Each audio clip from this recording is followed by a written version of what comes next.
So do you dread the thought of all the Christmas things that are about to come your way? All the gifts that you have to wrap, all the meals you have to make, all the plans that need to be orchestrated and scheduled so that you can see family and friends and have multiple dinners. Well, hopefully in this video, I can help you ease that dread and ease that anxiety of what's about to come for Christmas with these tips. Stick around, I've got 6.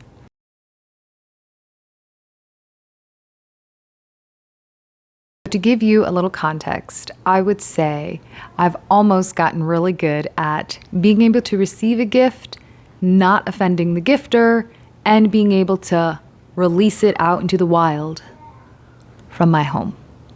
Because although Christmas is a wonderful time of year, it's the most wonderful time of year, there is something in a lot of us that get anxious when this time comes because we know that we're going to receive gifts that we know we have to find a place for.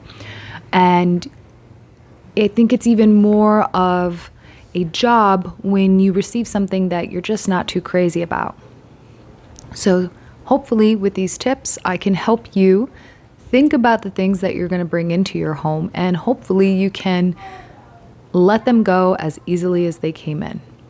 Only if you want to. So here's the first tip. Say thank you and do not open it. Wait at least a week. And I learned this by opening all the gifts as soon as we got them. And I mean, taking them out of the box, ripping off tags, things like that, only to find out later that my kids weren't interested in it. I didn't really like the outfit that was given to them. A number of reasons why it didn't work in our favor, or maybe they were too big for it.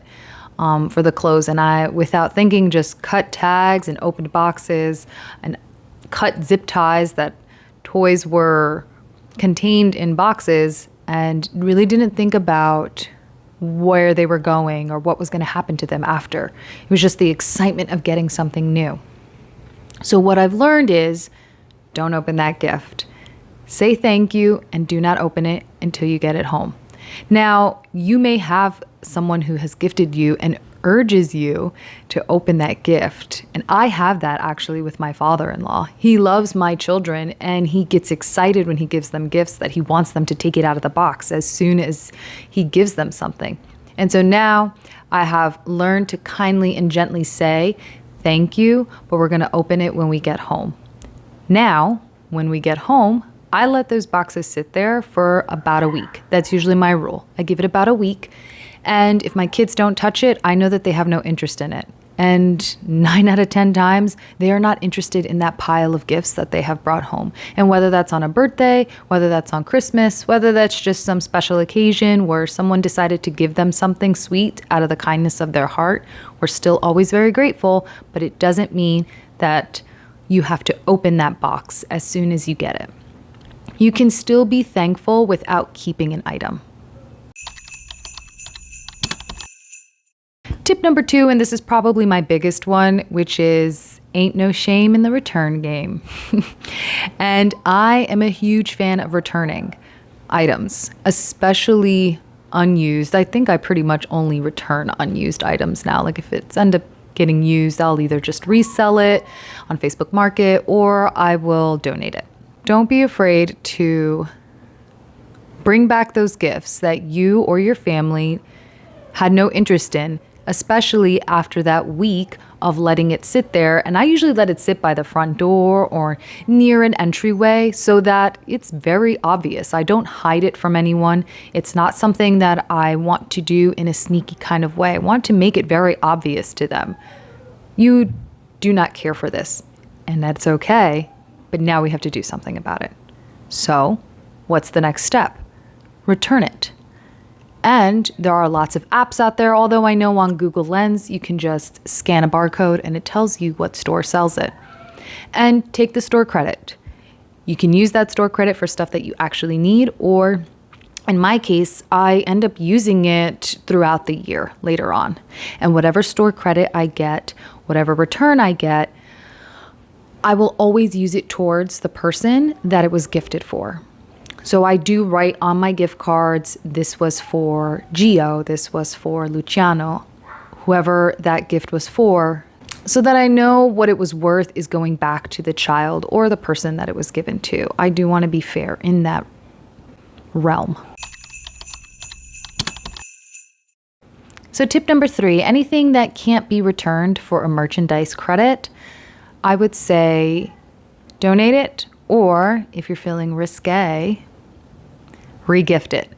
And I know people don't want to hear this. I know they don't. Regifting is like the word we don't want to fathom that people do that, but here's the case. I have found so many times that people have regifted things to me, and I'm totally fine with that. It doesn't bother me why people regift. They can have a number of reasons why they do. Whether they're low on funds, whether they just didn't have the time, or whether they really just wanted to get that gift off their hands. But I'm not against regifting, especially if you received something that you actually know someone else can use.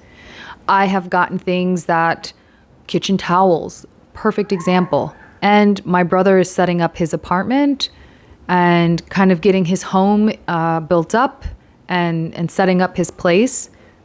Those were things I could give him. I could give him kitchen towels. Someone gifted me nesting mixing bowls. And it worked out that my brother needed mixing bowls because he is setting up his kitchen. That's a great reason to regift. Whether or not you are honest or open about whether it's a regift or not, that's on you. It's totally up to you. In my brother's case, I was honest. I totally told him, listen, someone gave this to me. Do you want it? And he said yes. But you don't have to do that if you don't want to. Depends on how bold you are. So tip number 4 is don't buy gifts for everyone. Plan ahead. Stick to your budget. It's kind of like 3 rules in one, but don't buy gifts for everyone. You really don't need to. If you do, if you're buying gifts for cousins and aunts and uncles, and you just end up buying gifts for so many different people, especially if you have a bigger family, and it ends up just exhausting you. I know it's exhausted me in the past. I know it's exhausted my husband. We don't really live close to a lot of my family, so he lucked out in that because I got like 28 cousins, and it's a good thing we don't live near all of them because at Christmas time we would be overloaded.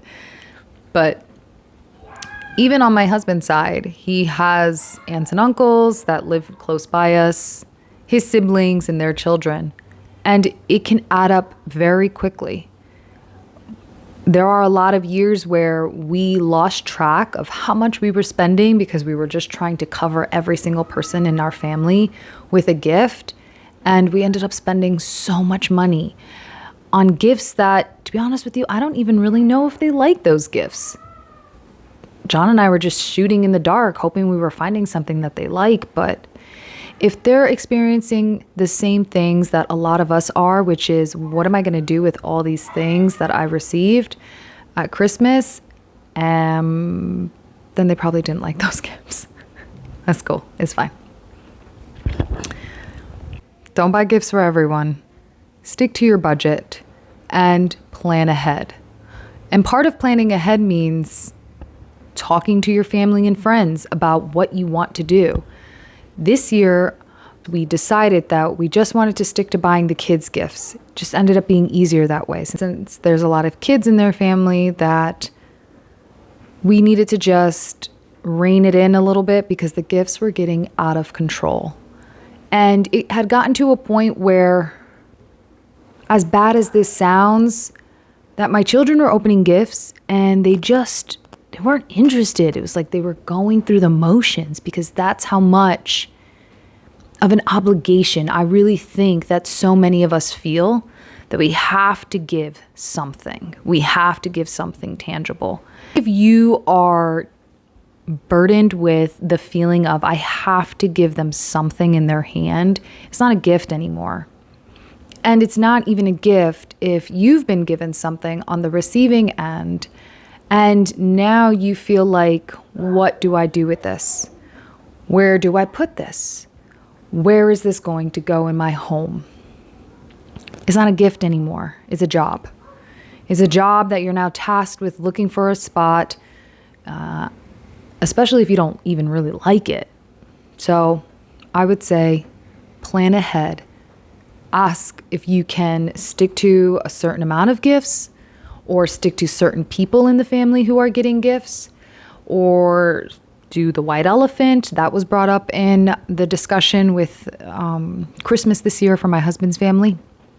So there's definitely different ways that you can go about making that number smaller for what you're getting at Christmas. Tip number 5 is don't hurt their feelings.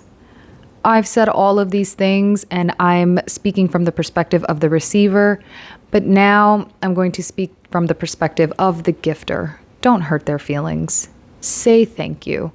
Be grateful. That's the mindset we want to be in, is you still are really appreciative that someone thought of you and someone handed you something. And whether they regifted it, whether it was something that was really thoughtful on their end, you can still appreciate something without keeping it. You can still say thank you. And I've learned that the hard way. I've made many mistakes when it comes to gift giving. And I think if someone is genuinely caring and they really do want to give you something, the best you can do is say thank you. I'll give you a funny story, which is my husband's grandmother, who has now passed. She would give us, it was basically rotten food. Sometimes the food was gray looking. And she would give it to us in old jars. And the sentiment was sweet. And even though I wasn't going to eat that food because it was very clearly went bad, it was the sentiment that my husband's grandmother thought of me, and she thought of my children when she would give us an old jar of, like, you know, chicken noodle soup or whatever it was that she had made. I appreciated that she thought of me. So to say thank you, to give her a hug, to let her know that I did love that she thought of me and she thought of my children, it was something that I knew was good for her to hear, and it was good for her to know. So like I said, all you can do is say thank you and don't hurt their feelings. And this is my last tip, which you've probably heard before, so I wouldn't say it's really a bonus tip, more like a reminder. And that is, enjoy the moments. And it sounds corny and cliche, but it's true. For me, for my family, enjoying the moments of Christmas, enjoying the season of Christmas is far better and far more lasting than a plastic toy. To me, it's more important to have a Christmas tradition with my children than to give them another thing that they're going to just toss to the side in about a month or two, if that, if I'm lucky. So a Christmas tradition that we like to do is gingerbread houses. I know a lot of people do gingerbread houses, but I actually like to do cardboard gingerbread houses because they last longer and you can put a tea light candle inside. And my husband likes to use the real cookies. So it kind of works out nicely that we get to double up on gingerbread houses in our home. And it's just something that we like to do. We like to go drive around and look at Christmas lights, and that's really fun. We like to bunker down and watch a Christmas movie together in our pajamas and have a fire going. That, to me, is more lasting than, again, something that they will enjoy for a very, very short time, and then they will be tugging on my shirt for something anyways. Mom, can you fill in the blank? So I'd rather hang out with them. I'd rather be with them. It's more important to us. I hope this video helped you feel a little bit more confident into tackling the Christmas season about gifts and the burden that it brings to so many of us. It's not that we don't appreciate it. I love that people think of me. But I can't hold on to every item that comes into my hands. Otherwise, it would look like a storage unit in here. And I would rather pass it along to someone who will really appreciate it or get the store credit, and using that store credit for something that is actually needed for my children. My name is Jessica. I run this channel called Tidy and Traditional. Thank you for watching. Please like and subscribe.